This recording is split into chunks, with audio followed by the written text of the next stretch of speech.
He blocked a Marine veteran's driveway every single morning, taunting his SERVYC and turning the neighborhood against him.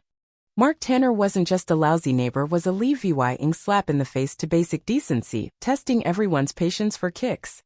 But James Carter didn't shout or lose his cool. He sent up a drone and let justice do the talking. Wait until you hear how the showdown turned everything upside down and why, in the end, justice hit like a hammer. James Carter was the type of guy you'd pass in the cereal aisle and never notice. Average build, short-sleeved polo tucked into jeans, a faded Marine's cap pulled low, and lines around his eyes that whispered of hard fights and harder nights. At 42, a widower with 3 kids, he worked as a mechanical engineer, paid his taxes ahead of time, said, "Sir," and "Ma'am," without a second thought, and mowed his lawn every Saturday at 9 a.m. Sharp. Headphones in, he pushed the mower like he was still drilling on a base. Clean truck, clean record, clean conscience until lately when one man and one car started chipping away at it. That car? A loud red 2016 Chevy Camaro, decked out with tinted rims and the attitude of a raised middle finger. It belonged to Mark Tanner, James's next-door neighbor and a poster boy for suburban entitlement. Mark was everything James wasn't: brash, sloppy, arrogant. And every morning without fail he parked that Camaro right on the edge of James's driveway, nose jutting over the line like it was daring anyone to blink. Mark had a wide driveway of his own, big enough for 2 cars and a bike, but no chose to straddle the boundary, just enough to mess with James's truck every day. Not a full block, just enough to turn a simple reverse into a 30-point ordeal while the kids grumbled in the back, bleary-eyed and irritated. Just enough to say, "I know this bugs you and I don't give a damn." That morning it went from annoying to outright personal. James stepped out, coffee in hand, keys on his belt, the sun barely peeking over the rooftops. There sat the red beast, dew glistening on its hood like it ruled the block. But it wasn't the parking that stopped him cold, it was the sticker plastered across the windshield. Big bold letters on cheap Winewell. "Smile, loser. You're stuck in suburbia." James stared, the quiet hum of power lines filling the air as anger simmered in his gut. He peeled the sticker off, corner by corner, careful not to scratch the glass, holding it like it might burn him. His jaw tightened, his mind racing to places he buried years ago. Men like James don't rant or rave, they don't spam the neighborhood group chat or nag the HOA. They wait. They plan. And when they move, it's sharp, silent, deliberate. He'd learned in the Corps that anger was useless unless you could point it. So he breathed deep in, slow out, and turned back to his truck. The kids were arguing over cereal inside. The Camaro sat there smirking. He started the engine, shifted into reverse, and realized Mark had parked even closer today, barely an inch to spare. James didn't snap. Eased back, clipped the Camaro's bumper just a tap, enough to dent the message home, then drove off, sticker wadded up in his fist, not glancing back. It might have been bearable, even excusable, if it were a one-off and careless mistake, a bad day. But it wasn't. Mark Tanner blocked James Carter's driveway every morning like it was his personal ritual. He didn't just park there, he parked like he owned the street, like he was flipping off the whole neighborhood. At first, people shrugged it off. "That's just Mark being Mark," they'd say, forcing smiles. But the vibe shifted. Mark's daily stunts weren't just a hassle, they were dangerous. Mrs. Ellis, the 84-year-old widow across the street, had fallen twice dodging that oversized hood, hurricane no match for her fading eyesight. One time she broke her wrist, another she hit her head and lay dazed on the pavement. Mark didn't say sorry, didn't even step outside. When someone banged on his door, he answered in a bathrobe, munching chips, and said, "Not my problem if she can't see." Then there was Tom, the mail carrier who'd worked the route for decades. One day, arms full of packages, he tripped over the Camaro's bumper and scattered mail across Mark's lawn. Mark stepped out, clapped sarcastically, and sneered, "You dent it, you pay for it, mailman." Worst of all was the Petersons.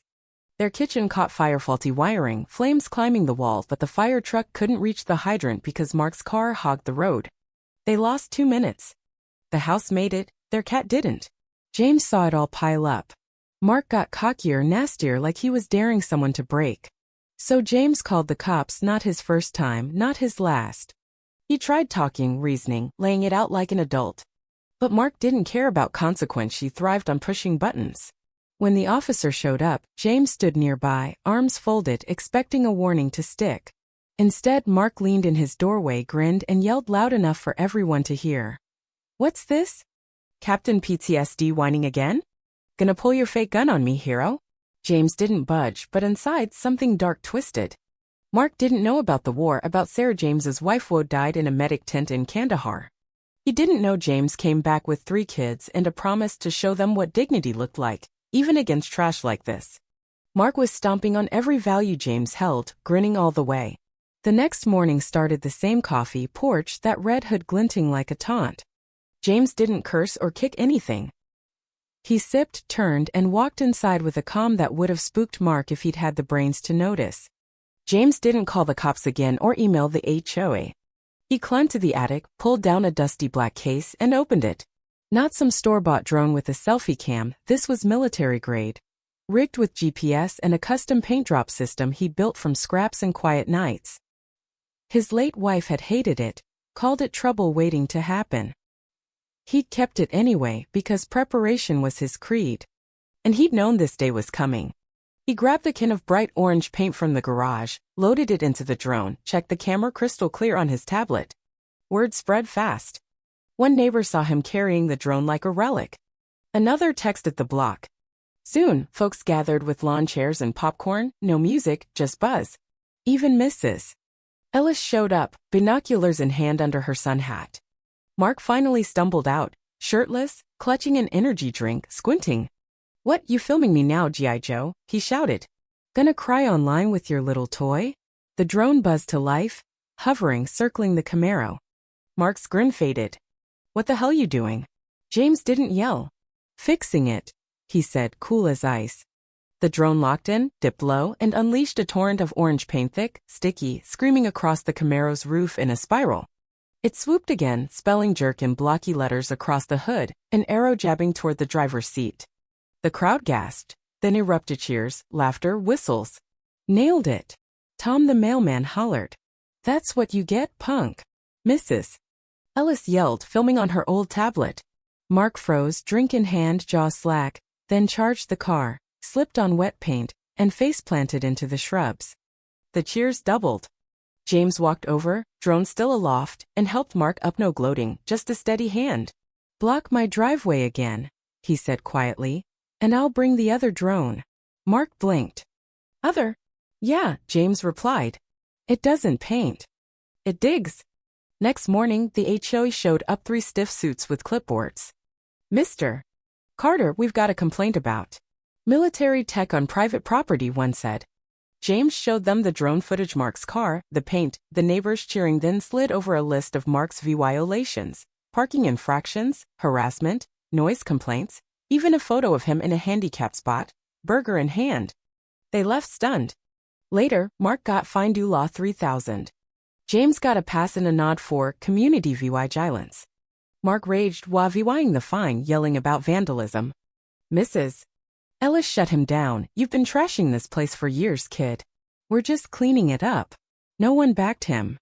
Days later, the Camaro vanished, sold off quietly. Then a for sale sign sprouted in Mark's yard. He slunk away, head down, no goodbyes. James didn't gloat.